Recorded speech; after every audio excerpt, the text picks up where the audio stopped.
গণনা করে সংখ্যা লিখি। একক থেকে বাম দিকে যাই। একক, দশক, শতক, হাজার। 0 থেকে 10 কিভাবে হলো? এককের ঘরে একটি গুটিও নেই, মানে 0। এককের ঘরে একটি গুটি আছে, মানে 1। এককের ঘরে 2টি গুটি আছে, মানে 2। এককের ঘরে 3টি গুটি আছে, মানে 3। এককের ঘরে 4টি গুটি আছে, মানে 4। এককের ঘরে 5টি গুটি আছে, মানে 5। এককের ঘরে 6টি গুটি আছে, মানে 6। এককের ঘরে 7টি গুটি আছে, মানে 7। এককের ঘরে 8টি গুটি আছে, মানে 8। এককের ঘরে 9টি গুটি আছে, মানে 9। 1 থেকে 9 পর্যন্ত সবগুলো সংখ্যাতে একটি করে অঙ্ক আছে। তাই ডান পাশের এই ঘরটি হলো এককের ঘর অথবা একক স্থান। এবার এই অ্যাবাকাসে এককের ঘরে 10টি গুটি আছে। এই 10 লেখার জন্য আমরা এককের ঘরে 0 লিখেছি, তার বাম পাশের ঘরে 1 লিখেছি। তাই এককের বাম পাশের এই ঘরটি হলো দশকের ঘর অথবা দশক স্থান।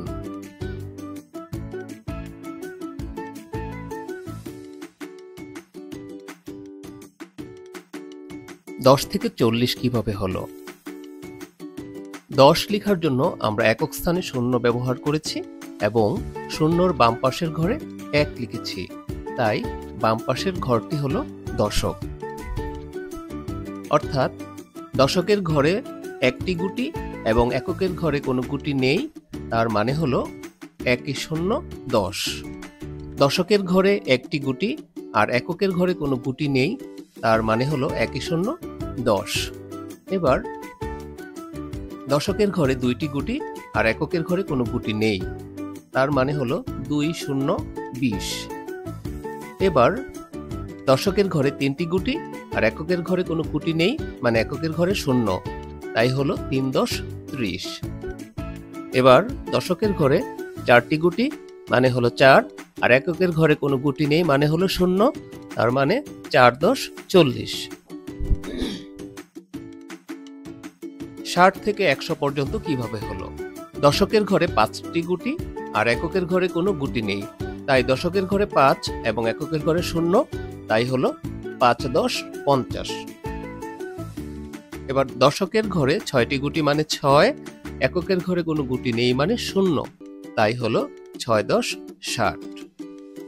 এবার দশকের ঘরে 7টি গুটি, মানে 7, আর এককের ঘরে কোনো গুটি নেই, মানে 0, তাই হলো 7 10 70। এবার দশকের ঘরে 8টি গুটি, মানে 8, এককের ঘরে কোনো গুটি নেই, মানে 0, তাই হলো 8 10 80। এবার দশকের ঘরে 9টি গুটি, মানে 9, আর এককের ঘরে কোনো গুটি নেই, মানে 0, তার মানে হলো 9 10 90। এবার দশকের ঘরে 10টি গুটি আর এককের ঘরে কোনো গুটি নেই, মানে 0, কিন্তু দশকের ঘরে 10 লেখার জন্য আমরা দশকের ঘরে 0 ব্যবহার করেছি আর দশকের আগের ঘরটিতে আমরা 1 লিখেছি। দশকের এই আগের ঘরটি হলো শতকের ঘর। এখন হলো 10 10 100।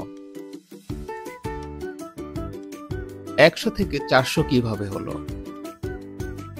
আমরা একটু আগে দেখেছি দশকের ঘরে 10টি গুটি, মানে 10টি 10, মানে 10টি 10 হলো 100, আর 100 লেখার জন্য দশকের বাম পাশের ঘরে 1 লিখেছি, দশকের ঘরে 0 লিখেছি, এককের ঘরে 0 লিখেছি, 10 10 100। 100 লেখার জন্য আমরা একক স্থানে 0 লিখেছি, দশক স্থানে 0 লিখেছি এবং দশক স্থানের বামে 1 লিখেছি, তাই সংখ্যাটি হলো 100। সুতরাং দশকের বাম পাশের ঘরটি হলো শতক। অর্থাৎ শতকের ঘরে 1, দশক এবং এককের ঘরে 0 0 হলো 100। শতকের ঘরে 2, দশক এবং এককের ঘরে 0 0, মানে হলো 200। শতকের ঘরে 3, দশক এবং এককের ঘরে 0 0, তার মানে হলো 300। এবার শতকের ঘরে 4টি গুটি মানে 4, একক এবং দশকের ঘরে 00, তার মানে হলো 400। এভাবে আমরা 500, 600, 700, 800, 900 লিখতে লিখতে 1000 পর্যন্ত লিখতে পারি, তখন আমরা হাজারের ঘরে চলে যাব।